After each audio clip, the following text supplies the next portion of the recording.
ചിട്ടി അടയ്ക്കാൻ വേണ്ടി ബാങ്കിൽ പോയതാണ്. അപ്പോഴത്തേനും അവിടെ ചെന്നപ്പോഴത്തേനും അറിയുന്നത് ഇന്ന് ലാസ്റ്റ് സാറ്റർഡേ ആണോ, മാസത്തിൻ്റെ അവസാനത്തെ ശനിയാഴ്ചയാണോ അവധിയാണെന്ന് പറഞ്ഞ് ബാങ്ക് എല്ലാം അടഞ്ഞു കിടക്കുന്നു. അപ്പോഴാണ് ഞാൻ അറിയുന്നത്.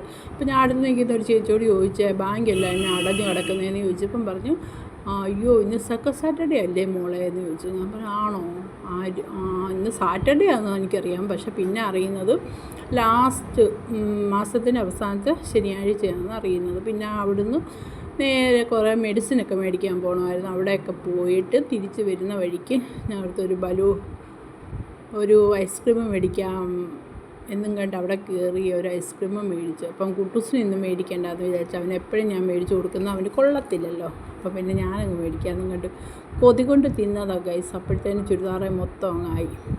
പിന്നെ അവസാനം ഞാൻ ഡ്രസ്സൊക്കെ മാറി അത് എടുത്ത് ഞാൻ വെളിയിൽ വന്നിരുന്ന് ഇങ്ങനെ കഴിച്ചുകൊണ്ടിരിക്കുമ്പോഴത്തേനും വരുന്നു ദാണ്ടെ ഒരു കൊറിയർ, ഇത് മീഷോ അല്ല ഫ്ലിപ്കാർട്ടിലെയാണ് ഇത് വന്ന്. ഞാനിത് ഓർഡർ ചെയ്ത് മറന്നിരിക്കുമായിരുന്നു.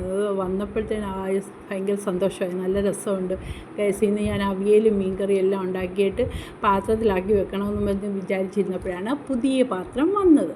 ഇതാണ് ഞാൻ ഇന്ന് ഉണ്ടാക്കിയ മീൻകറി, അവിയൽ ഇതെല്ലാം ഉണ്ടാക്കി വെച്ചിട്ടാണ് ഞാൻ പോയത്. ഇതുവരെ ഞാൻ ചോറ് പോലും കഴിച്ചില്ല. അപ്പോൾ ഞാൻ തന്ന ഈ അവിയലെല്ലാം എടുത്ത് ഇന്ന് ഫ്രിഡ്ജിനകത്ത് ഈ പാത്രത്തിൽ തന്നെ അങ്ങ് ഉദ്ഘാടനമാക്കി വെക്കാം എന്ന് വിചാരിച്ചെല്ലാം അതിനകത്തൊക്കെ കുറച്ചെടുത്ത് അതിനകത്തെല്ലാം ആക്കി ഫ്രീസറിനകത്തോട്ട് അങ്ങ് വെച്ച്. അതാകുമ്പോൾ നമുക്ക് കുറച്ച് ദിവസം കഴിയുമ്പോൾ എടുത്ത് കഴിക്കാമല്ലോ. കുറച്ച് ദിവസം കഴിഞ്ഞില്ല, ഇപ്പോൾ ഉണ്ടാക്കിയ മീൻകറി തീർന്നു കഴിയുമ്പോൾ നമുക്ക് ഓരോ ദിവസമായിട്ട് വേണമെങ്കിൽ അതെടുത്ത് ഉപയോഗിക്കാമല്ലോ. ഞങ്ങൾ 2 പേരല്ലേ ഉള്ളൂ, അതുകൊണ്ട് ഇത് തന്നെ ഞങ്ങൾക്ക് ധാരാളം. അവിയലൊക്കെ ഒരാഴ്ചത്തേക്ക് വേണമെങ്കിലും കഴിക്കാം. പിന്നെ നല്ല പൂ പോലത്തെ ഇഡ്ഡലി കണ്ടോ ഗൈസ്. അപ്പം അതും എല്ലാം എടുത്ത് കഴിച്ചിട്ട് നമുക്ക് എടുത്ത് വെച്ചേക്കാം എന്ന് വിചാരിച്ചു. നിങ്ങളെ ഇങ്ങനെ കാണിച്ചുകൊണ്ടിരിക്കുമ്പം തോറുമില്ലേ പിന്നെ റിപ്പീറ്റ് വരുന്നു. ഇതെന്താ